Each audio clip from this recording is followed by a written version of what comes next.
This Future Cities Africa episode is presented by Wesgro, the official tourism, trade and investment promotion agency for Cape Town and the Western Cape. Michael Gamwo, head of Africa at Wesgro, is my guest today. We discuss the future of doing business in Africa.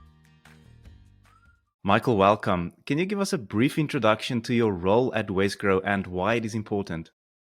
My role is basically to promote Western Cape companies that are looking at entering the African market, either in terms of exporting their product or also to invest in Africa.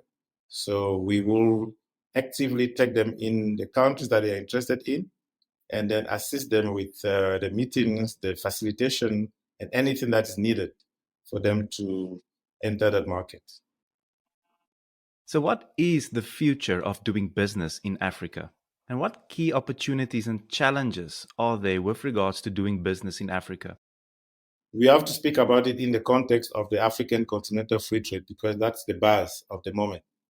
We have to look at it in terms of what opportunities does it bring and what are the challenges that we still have to face, no matter the African Continental Free Trade being there. So opportunities, yes, it makes the market, African market, a bigger market. So instead of being segmented as it used to be, we have a global market. So you can now export from South Africa to Nigeria, to Ghana, to DRC without having to pay export duties. And we know how much those duties are important because when you go to Kenya, you go to Nigeria, consumers always complain about the high duty that makes products very expensive. We can afford a bottle of wine here for 60 rand, but when the same bottle of wine gets to Nigeria, it costs 200 rand. So it becomes a luxury. But now with the African Free Trade Area being in place, it means that people can easily get access to those products at a reasonable price because there won't be any more custom duties.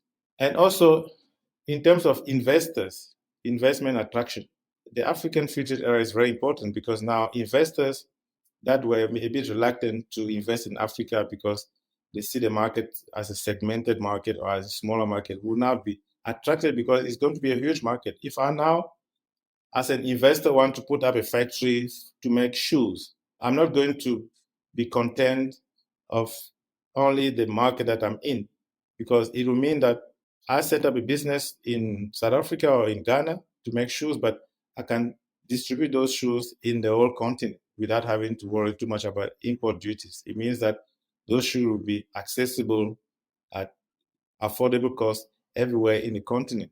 So it's a very good attraction for investors. And also smaller countries like Namibia, where sometimes investors see it as a small country, small market, small size, they now have to see it as just part of the continent. So it really doesn't matter where you set up business. And there will be a lot of competition, in African countries to set up very conducive investment environment. So which is good because now it's going to push leaders to polish the investment environment because now people are not going to look at, oh, Nigeria is very big, so I need to go there. Or Namibia is too small, I can't go there. They're going to look at where are they feeling welcome because it doesn't matter now where I am. So that's where it's very important, where the African Free Trade Area is going to be very important in terms of attracting investment. Now, talking about challenges will still be there. What I was talking about was the ideal situation, but we know that in reality, there will still be a lot of issues. The main issue is the infrastructure. For business to be conducted the way we hope African Free Trade will operate, there need to be infrastructure in place. The port needs to be more faster. The road needs to be there. The infrastructure to store product need to be there. And that's a big challenge that Africa still faces. And also leadership, good faith of certain countries. You remember that import duties are one of the main aspects for countries to get cash in their coffers. So if you start importing product duty-free, it means it's a big gap that's going to be in the finances. So I suspect that many countries will sign the duty-free agreement, but then they will make sure that there are other certificates or other procedures or processes that are going to be in place to recoup some money. So we still need to see how that's going to work, because in Africa, when you export a product, you don't just pay duties, but there's so many other things that you have to pay. And sometimes duties are not even the main issue of export. So we need to look at those. So we shouldn't be too over optimistic. We still have to face, to see how some other issues are going to be in place in order for the free trade area to be fully functional. What are the global trends in terms of interest in the African economy?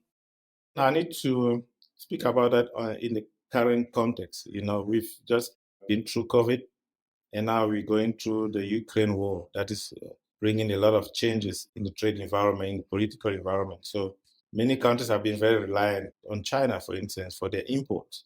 And then COVID came, and then there was lockdown, and there's so much restriction, in traveling to China and so on. So now many business people are now looking at sourcing some products from Africa, from South Africa, for instance, because they still have access to South African products, whereas it's becoming very challenging to do business with China. And now Ukraine was also coming. Some European countries or African countries that were relying on some imports from Ukraine or from countries neighboring, are looking at alternative sources. So basically, what I'm trying to say is that there is so much shift now these days on in terms of the normal sources of import, and people are looking at alternative. And South Africa is the key source market for people when they start looking at exploring new import destinations. So in Africa in general, I mean, we see a lot of investors coming to Africa and trying to set up business to be able to bypass the challenge that they're having with China, with Ukraine, and other European countries. So there's been a lot of interest in exploring, Africa, not just for trade, but also for investment and also for tourism. You know how much restriction has been in the past years for, traveling for tourism. So people are now looking at what is good that we can do in Africa in every aspect. So it's going to be very interesting in the next future how much Africa benefit from this shift. But and again, it's as I said, those who are going to score are those who can polish their image and make sure that the infrastructure are there, that business people are welcome in all aspects. What are the key trends in terms of Western Cape companies doing business in Africa? Anything new emerging? No, Western Cape companies definitely, as we've seen for the past years, have been very going forward, in terms of looking at Africa as a destination for their product and also for their investment. Not too long ago, when people will talk about Africa, they will just see the negative. They will just see lack of funds, war in Africa or diseases. And again, once you have the big guys going into the continent, it pulls the others. When they see MTN is now making big in Nigeria, in Ghana, they see ShopRite is India, in Nigeria, ShopRite is in Angola, and so on. Then suddenly, not just those big guys pull in literally the smaller guys. Because remember when ShopRite or other companies set up business in a continent, they bring in their service providers. The 50, 60% or 70% of the product on the shelf there are South African products, because those are the ones that they know. Sometimes even the auditors will come from South Africa, the engineers and so on. And those ones, when they go there, they look at the market, and then everybody now start being interested. You have that drive in the Western Cape. And we've been at the forefront as Wesgro to make sure that people understand the potential of African markets. For the past 10 years, we've been driving that penetration of Western Cape companies in Africa, firstly by holding regular seminars where we invite people to listen to, people that have been making it there, share their success story.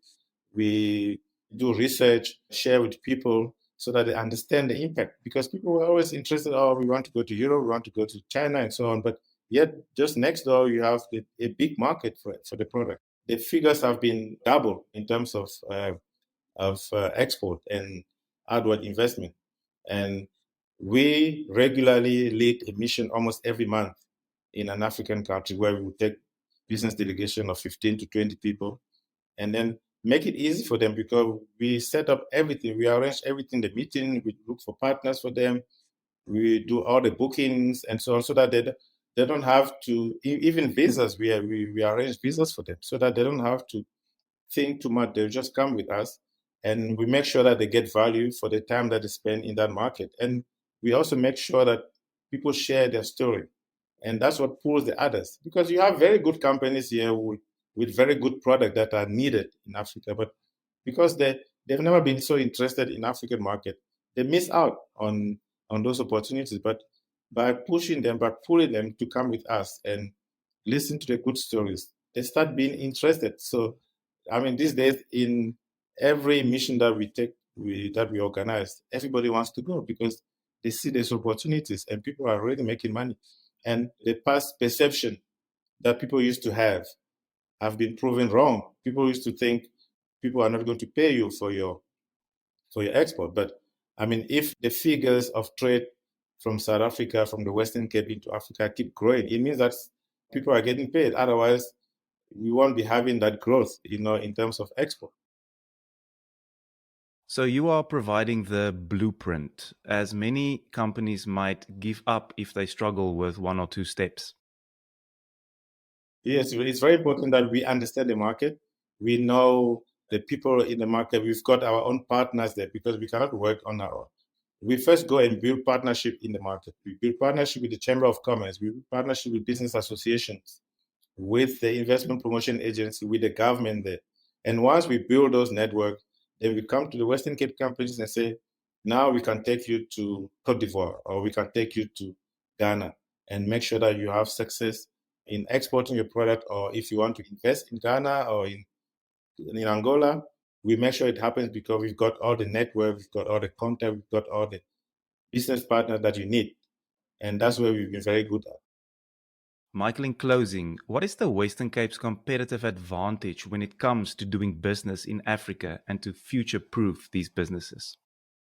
I don't want to discount Wesgro's own potential in making sure that the business person that come to us and say, I want to export my product in a certain country or I want to invest in the country. It's very important that we say to them, yes, you can, because we know how you can get it there. So that's very important because not every province has that kind of agency that is very dedicated to Africa like Wesgro has. So people feel very confident that if they come to Wesgro, they will be able to access a market that they want. So that's the one thing. There is the facility or the facilitation aspect where it's easy to access an African market going through us. Now, secondly, the advantage is that we are all in Africa. The more and more African business people want to source products from South Africa. And the first place that they go to is, Western Cape, because they know that they can also come to us and say, we're looking for a supplier of apples, or we're looking for a partner because we want to build a hotel in our country, but we're looking for a South African partner. They know that it's easy for them to come to Cape Town because Wesgro will be able to provide them with that partner that they want. So that institutional support that we provide is very key, much more than the geographical proximity, which is usually what will come, first. You say, okay, well, the competitive advantage is the geographical proximity. Yes, it is important, but I think the institutional facilitation that we provide is very important. I'm talking about from experience because for the past 3-4 years, we've seen so many business coming through us, but either from South African companies or from the African companies coming to us to link them up with, locals. Having been able to transport your goods by road from here to Angola, to DRC, to Namibia, Botswana, and so it's very important. And I mean, the culture these days, being all part of the same African Union, it makes it logical for a Ghanaian or a Zambian, if they are looking for a product, knowing that South African can provide it, the same product, same quality that they will get in Europe or in Asia, they can get it here in the Western Cape. The ability to strike that personal relation, because it's very important in business. When an African business person comes here, They don't want to just buy your product and disappear. They want to create that bond with you. And as Africans, it's usually very, very easy to strike that bond than to strike the bond with a European or a Asian, where there's less similarity and less cultural proximity, if I can put it that way. So there's a lot of other advantages, even at the political level. When the president goes to Cote d'Ivoire, or the Ivorian president comes to South Africa, or the Zambian president comes here, those are very important in striking deals between companies from those countries. A big thank you to Michael Gamwo, Head of Africa at Wesgro, for such an insightful conversation around the future of doing business in Africa. And just of course, reiterating for our listeners that the African Continental Free Trade Agreement is still a work in progress, and exactly how it will unfold and the level of success it will achieve lies in the degree of liberalization and successful implementation thereof at country level.